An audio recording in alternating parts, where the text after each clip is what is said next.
Parthiban Kanavu, English translation by Anand Kannan, narrated by Sujatha Anand. Book 3, Chapter 27. The Treasure. The shadows cast by dense trees darkened the mango orchard. Poonnan walked ahead with Vikraman following him. Poonnan was looking up at the lower branches as he was walking through the grove.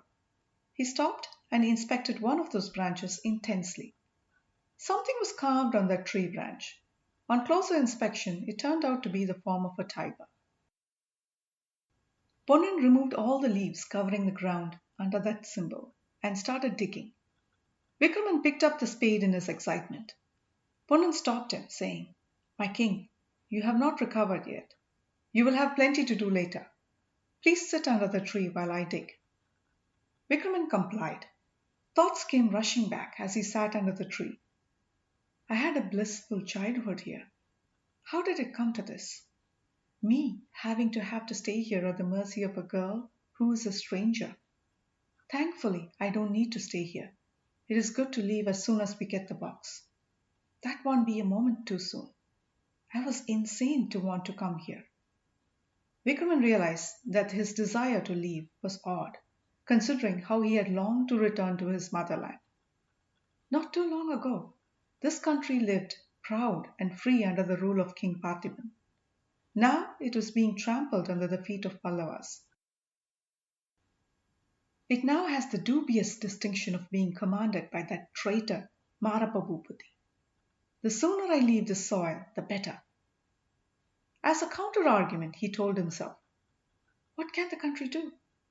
It is the people who have lost their spines, and sighed. He recalled the paintings King Parthiban showed him in the art gallery. He remembered the vivid fantasies expressed through those paintings. Are those dreams going to remain just dreams? Everyone here seems to have settled into the role of Pallava admirers, Vikraman thought. The previous day, a man had arrived from Kanchi. He had described the grand reception that was held in honor of the Chinese traveller. As the man described the festivities, Vikraman was seething. He had thought, the Chinese traveller is going to carry the message of the greatness of the Pallava Empire. He would tell everyone in his country and all the countries that he will visit in the future about the Pallavas. Who cares about the Chora clan and the bravery of King Parthiban who died fighting for his country? He was brought back to reality when Poonnan called. "My king!" Poonnan bent down into the hole that he had dug. When he rose, he was holding a box tightly wrapped in leather.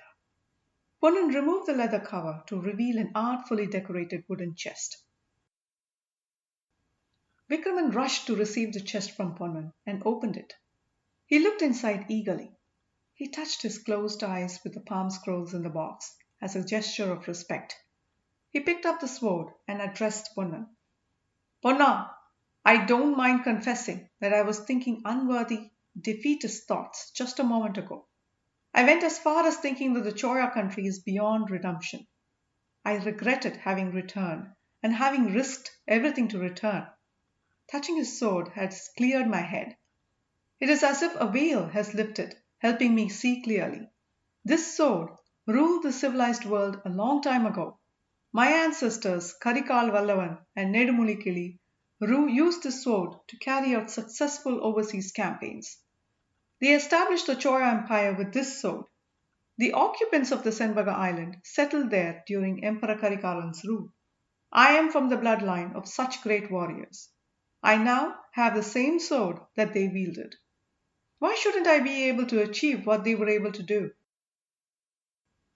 My father gave me the scrolls of Tirukural along with this sword. Doesn't Tirukural say, Muyarchi Thiruvanayakkum, meaning perseverance works wonders? How could I forget it? There is something seriously wrong with the Chora country. Even the wind that blows here gives me the defeatist thoughts. Let's not wait here any longer. Let's go." Poonnan stood watching and listening in awe.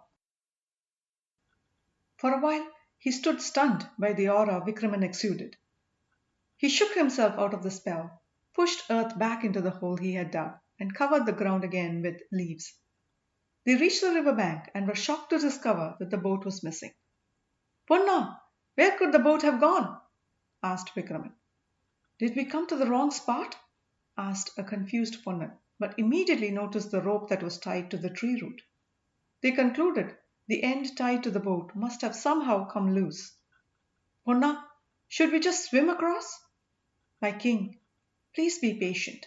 Let me walk along the river bank to see if the boat has been pushed ashore by the currents, said Ponnan as he started running along the river bank. End of chapter 27.